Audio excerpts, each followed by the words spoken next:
Everybody, so as Don said, I'm Wayne from the Programmatic Advisory. We sort of are a counselling service for Programmatic. I think it's sort of how we work. No, we're a non-conflicted consultancy. We've been operating just over a year and a half, and as Don kindly said, we work with lots of different clients. A quick show of hands. Who here actually likes Programmatic? Oh, Jesus, this is going to be tough. Who, put your hand up if you really, really hate Programmatic? Oh, that's not too bad. We'll take that. So this afternoon, I'm going to talk about putting trust back into Programmatic. I thought the best way to do that is talk about how kind of Programmatic came to be, give a bit of a quick history lesson. We'll then talk about some of the trust issues that exist in Programmatic, and there are quite a few. And then towards the end, hopefully you'll walk away with some ideas of the solutions and how we're sort of solving the trust issues as an industry, and a few ideas of my own. So hopefully we can end on a high note, but it will start okay, get worse, and we'll come out the other end. So hopefully you'll get there. So I'm sure many of you have seen this in many presentations before, but the first display ad prior to search engines was this by AT&T on Wired.com in 1997. The early times when a banner ad was hard-coded into the website. What we then saw kind of emerge towards sort of the late 90s is what we call ad servers. So one on the supply side for publishers who could traffic ads into them, and on the buy side who could also traffic ads. The purpose of this was allow digital banner advertising to start to scale and also be able to try and kind of track the effectiveness of those ads that we're serving. In kind of the early noughties, we saw the rise of our good friends at ad networks, and that term still exists today. But essentially what an ad network would do, they would go out to a lot of publishers, buy a lot of inventory up front, and then resell it back to the market. In that process, they would arbitrage and they would make some money. And that process, as I said, still exists today. People sort of saw that process as being flawed because you're buying inventory up front, reselling it, and quite oftentimes you'd be buying stuff you didn't actually want. So along came the ad exchange, which, depending on who you believe, was the brainchild of someone called Brian O'Kelly, who's the CEO of AppNexus. And essentially the ad exchange was to take the concept from the financial markets to allow real-time buying into this, at the time, display advertising. The benefits being you're bidding on the ad impression at the price you want to pay, as opposed to paying, having to buy stuff you may not actually want. Then kind of in the mid-noughties, we saw these rise of programmatic tools. So the first being the demand-side platform, kind of the portal that a buyer can log in and buy programmatic. Some of the earliest ones, which actually I used to use, was Invite Media, prior to DoubleClick buying it, and Right Media prior to Yahoo. Those kind of gained scale and got acquired for large sums of money. After that, we saw data management platforms, essentially, or DMP, as most people call it. Essentially, that allows you to aggregate and collect data and target users as and when you wish. And then kind of finally, dynamic creative, a bit later, when people started to realize serving the same ad to everyone is pretty dry and pretty boring. And dynamic creative tools are meant to allow you to tailor the creative based on their needs. And probably maybe the start of the problem, not sure. But in sort of 2011, 2013, we saw these agency trading desks. So advertisers were using an agency to spend their money on their behalf, and the agency was actually allowing others, the ad networks, to go and spend that money. The agencies kind of realized there's a value proposition to ads by creating what was called agency trading desks. So that they are the teams that were logging into those programmatic tools I mentioned to activate these campaigns. Now, I won't go through this in too much detail, but now, that if you think the programmatic model was advertiser, agency, trading desk, in kind of sort of 2015, we saw that massively change with the likes of P&G. They would contract the technology tools themselves and wouldn't use the agency. Or the likes of Netflix, they've hired a team internally, as have EA and Expedia and others. So the models now are, you've got agency who own everything and do everything. You've got a hybrid where the ownership and doing kind of gets split between advertiser and client. And you've got what people term in-housing, which is where the advertiser contracts everything and does everything. And this has created a lot of complexity, because if you think back to 2011, the trading desk, to 2018, where we are now, that's a lot of change in a short space of time. So a relatively confusing space for advertisers. Good news is, despite all this kind of complexity and new stuff coming to the market, there's huge growth globally. So programmatic adoption massively varies by market, but some of the most well-adopted markets like the UK, where display, mobile video is kind of up towards 80% programmatic or 70%. In other markets such as US, it's really high, and it varies. So this was a study by Magna, which is part of IPG. They showed that the global market size, 2015, is a $14 billion market. That's now grown to 36.8 billion in 2019. So that's huge growth for programmatic. And also what's been interesting kind of more recently is when you talk to people about programmatic, everyone thinks, oh, Jesus, it's the annoying ads that are chasing around the internet, it's just display. But actually, when there's a survey done, this is done by the ANA in the States, programmatic is now in video, in mobile app, mobile web. A lot of talk at the moment about connected TV, particularly with AT&T, Verizon, people talking about programmatic radio and outdoor. So programmatic is becoming the only way media will be transacted in future. Pretty good, right? So programmatic is obviously doing really good things. People are continuing to invest, and great growth. But there are a number of challenges. So this, you may recognize Sleeping Giant. It's a kind of Twitter campaign that calls out advertisers who appear against poor content such as hate speech. If you go to their Twitter account, you'll see, but Breitbart was one which got called out as being a bad publisher, and advertisers were inadvertently funding that content, and a lot of that delivery has been done through programmatic, so pretty bad. Methbot, some of you may remember this absolute beast, was taking around $3 to $5 million a day in fraudulent traffic. So they created an operation, which I think was in Russia. They would create fake traffic, so they would pretend to be humans, take the ad revenue from the publishers, and no one was none the wiser because the bot traffic was so smart. So advertisers were literally losing money, hand over fist, thinking they were targeting humans when they weren't. This man, Mark Pritchard, gave a sort of call to arms in January last year, and to the IAB Leadership Summit, and he said a lot of things about the industry and if P&G, who are the biggest advertiser in the world based on spend, if they were to continue that investment, things had to change. And one of the things that Mark called out was around the supply chain. So where his money comes in from his bank accounts at P&G all the way through to how it gets to publishers. The transactional layers are, he described it, murky at best, fraudulent at worst. So, one of the most influential and biggest advertisers in the world is criticizing the thing that they invest in. The front page of the Times ran an article which looked at how advertisers were funding terror. So this was specifically aimed at YouTube, but there have been others. So The Sun ran a piece where they called out 10 advertisers who were appearing against poor content. So again, similar to earlier, advertiser money is just being spent against poor content and funding really poor journalism. But beyond that, it's not just funding it, it's not putting the money into the right hands and the right journalists and the right kind of content. The Facebook saga of measurement, some of you may remember. They first came out, so there'd been one error. Then there'd been two errors in how they reported likes. There's a third error, how they reported organic reach. There's a fourth error around how they over-reported versus census data. And a lot of advertisers are very trusting of Facebook and how they account for how they spend their money on those platforms.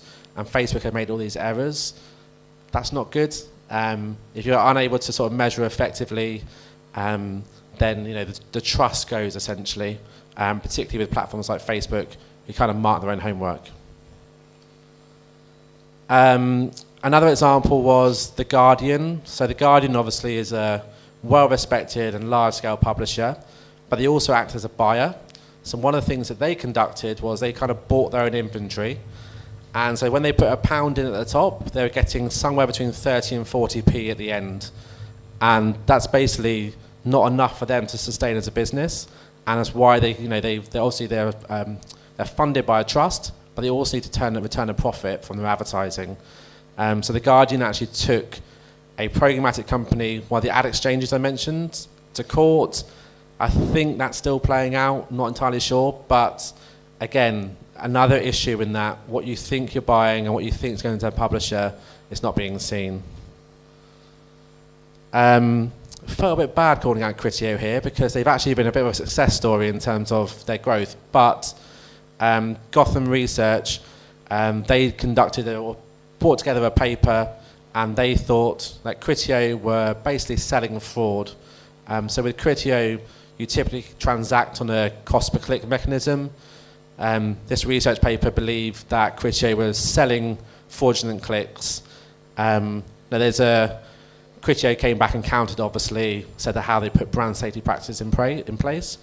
But again, this is not a good representation of the industry that we operate in, and specifically in programmatic, alongside all those other issues.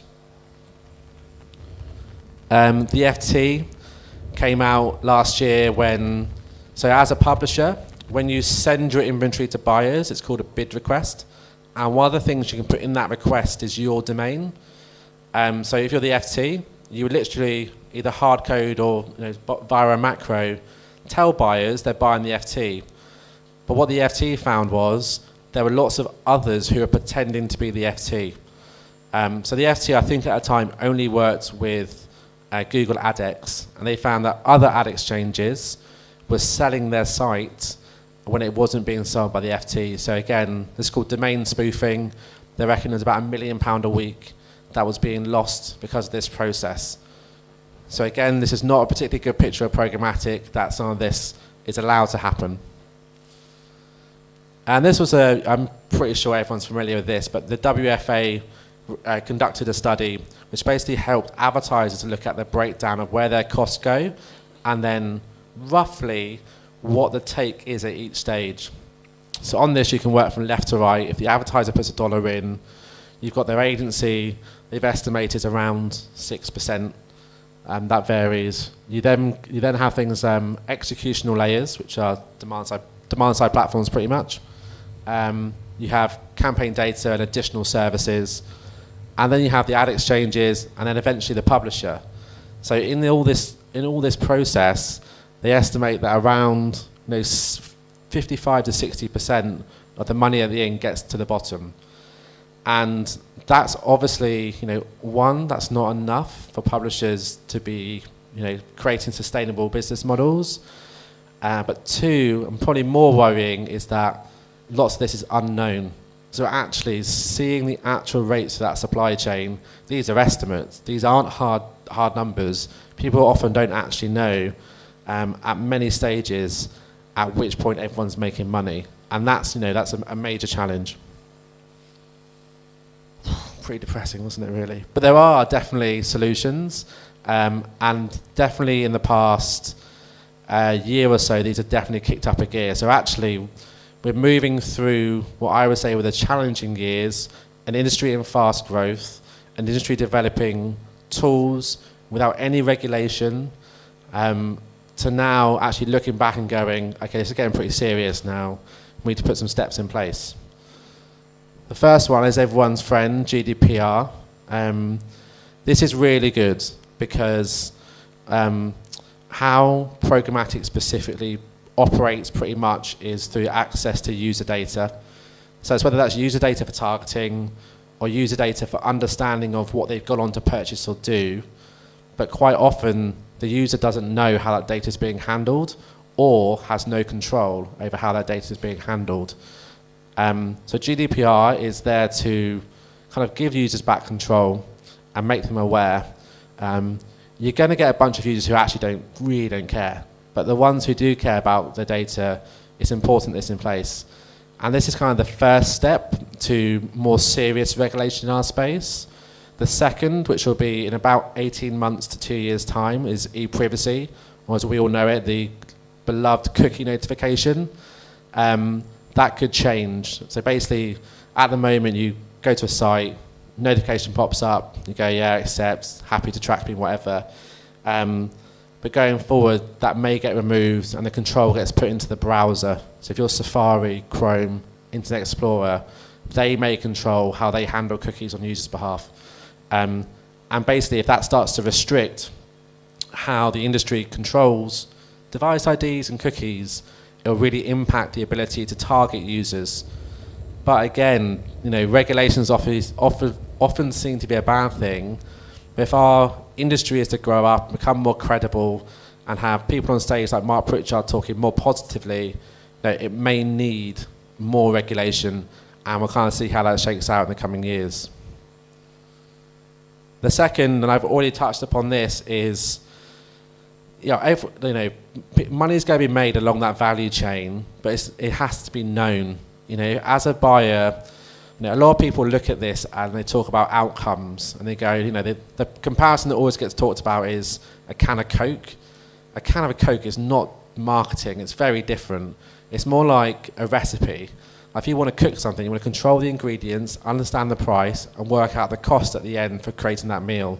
And marketers want more control, particularly the more sophisticated marketers who don't want to just buy an outcome. Of course, they want it to work back to an outcome, but to allow them the ability to see this is really important, particularly in programmatic, which does have a trust problem. I was really worried about putting blockchain in this, but I only put it in because something came out very recently, which was yesterday with MediaOcean and IBM. So MediaOcean, basically the tool that agencies use to plan and buy media, whether it's in the form of AdDazzle or DDS, they're owned by MediaOcean. What they're trying to do is go, well, MediaOcean's the planning and buying tool. They're working with IBM and I think Kellogg's to work out from point of booking how much money gets through to the publisher. And they're looking at blockchain versions of this. Won't go into too much spiel about blockchain because I'll just be chatting about something I don't really know enough about. But the idea that an advertiser can see how money's gone through that supply chain, I think can only be a good thing if the advertiser wants it. Whether that's blockchain, time will tell. But some form of way of seeing where money's going is important. However, and advertisers are really, really guilty of this, is they'll see a price and they'll want it less. So if you go in and say, yeah, we'll do it for 20%, we want it at 19. It's like they have to change that mindset because every time that price keeps coming down, it means that companies make less money. They have less money to invest in R&D, less money to invest in talent, less money to invest in really cool products. So it's not just about cheaper. And we work with advertisers who use that word quite frequently and try to change the culture and behavior behind that. It's really, really important. And it's also important that people get paid for services they provide. Agencies come out and talk about this a lot, and they talk about how advertisers don't pay them enough, which has led to these practices they've kind of developed in some cases. But actually, the conversation has to change. It's not about cheap, it's about value. Ads.txt, which is the authorized digital sellers list, is something publishers can put in place. So I mentioned how the FT were getting spoofed. Now if you go to the ft.com/ads.txt, you can see who's selling their imagery on their behalf. So that's a really good step. So now you can know you are buying the FT and you know where you're buying it from because they're supplying you with this list. And this was an initiative by the IAB Tech Lab in the States. And they've done fantastic work in the past year and really stepping up their game around solving some of these problems. A lot of people talk about collaboration, and you kind of think, oh, what do you mean? Because it's really difficult because lots of different kind of business practices and commercial models in place. But there are a couple. One is the technical collaboration. Again, I wasn't doing this last night, but it's a screen grab from yesterday, where the Ad ID Consortium, which is AppNexus, Index Exchange, MediaMath, the Trade Desk, and a few others, have now combined with DigiTrust. So DigiTrust is meant to be the single ID that connects everyone in the industry.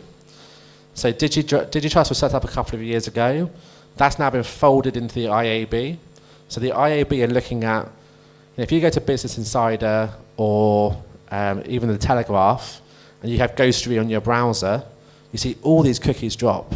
What DigiTrust should do is have the single cookie, the single thing which collects information about consumer, and then permission it across partners.